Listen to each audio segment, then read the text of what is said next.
everyone. It's good to see you.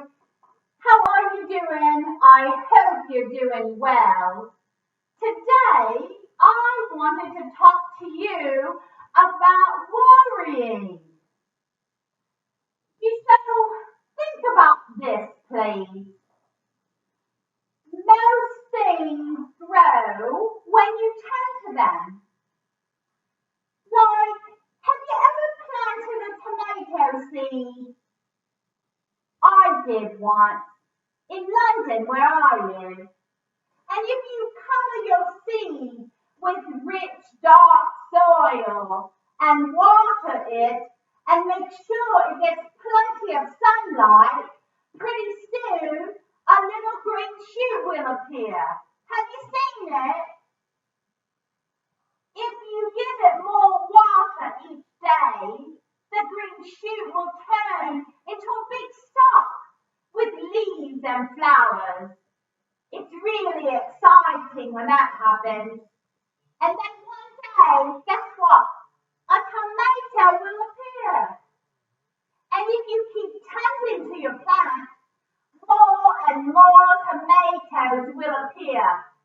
And soon, you will have so many tomatoes that you might have to go to the library for a tomato cookbook so you can learn to make tomato sauce and tomato soup.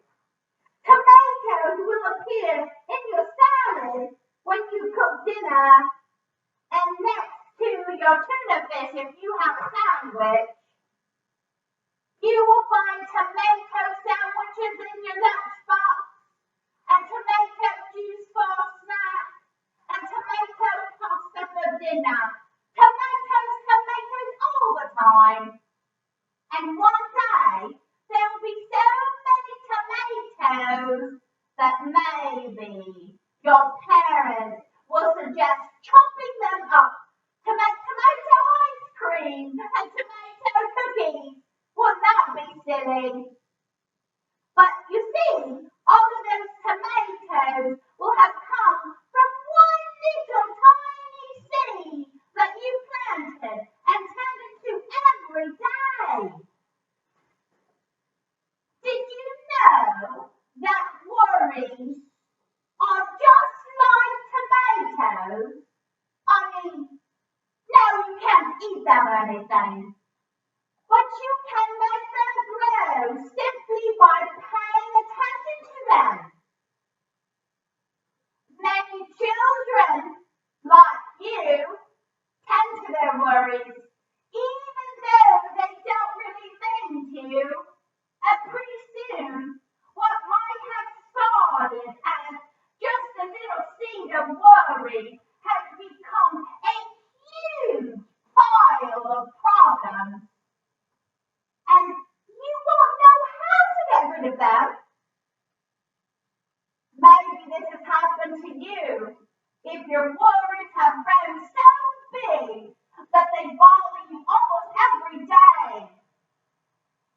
Well, I have to tell you something honestly. You see, the bad news is, as you know, that worries can grow really fast and cause you lots of problems. The good news is, listen up. You might not know this. The great news is that I'm speaking to you. You have the power to make those worries go away. You do, really you do. Now, I'm going to share my favorite book with you. Listen.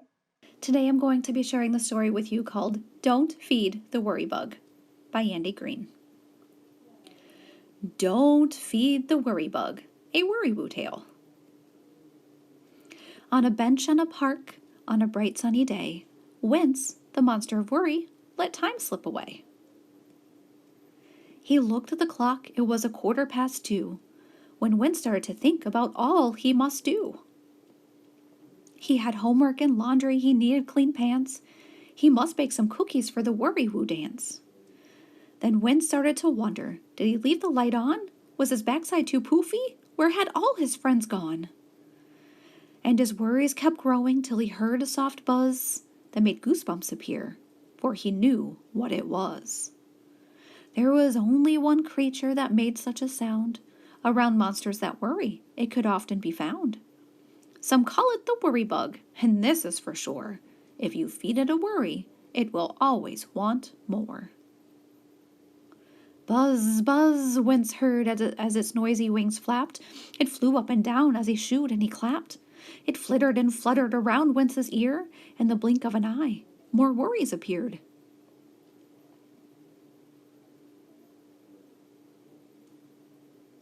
Did he feed his fished head? Did his dog get a bone? Did he send all his woo mail? Did he bring his bike home? Should he go to the movies? Would he get a good grade?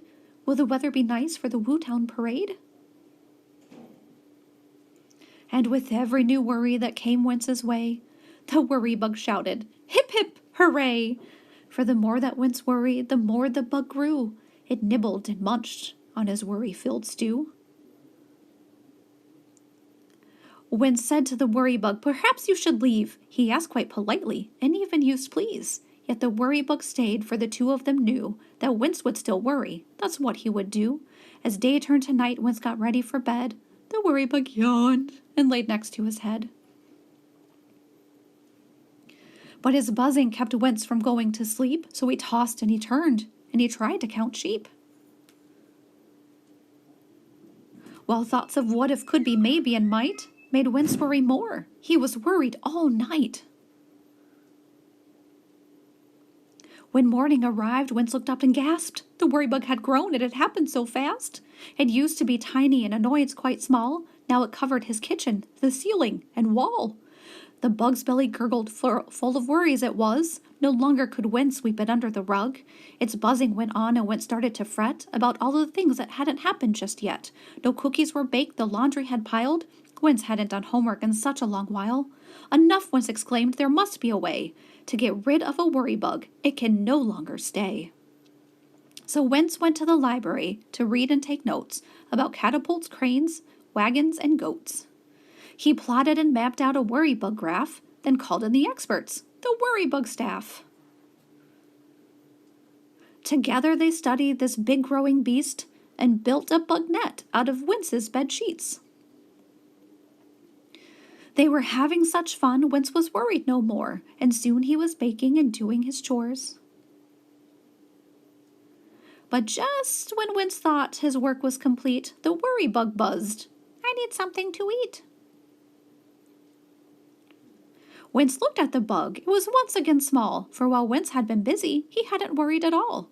"You've ignored me all day," the tiny bug said, "and you haven't been worried, so I haven't been fed." Then the bug stomped its feet and buzzed all the more. Wince took a firm stand and showed it the door. "I've got things to do. I must work. I must play. I'm not going to worry, so go on your way."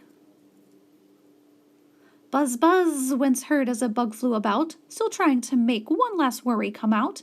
It flittered and fluttered around Wince's ear, yet Wince wouldn't give in, and it soon disappeared. Wince knew very well that this wasn't the end. The bug might be back if he worried again. But Wince would be ready, should he hear that buzz buzz, to say no to the worry bug, simply because. Wince had learned that his worries got bigger each day when he allowed the worry bug to nibble away. So to all of you worriers, Wince wants you to know, don't feed the worry bug, or your worries will grow. The end. Wow, wasn't that such a lovely book? I really do hope that you take time not to feed the worry bug. Now, I plan on making some more get-togethers with you about your worries, because I don't want you to be worried, and I want you to have wonderful days. So stay tuned, and we can chat some more, okay? Have a wonderful day. Tally-ho!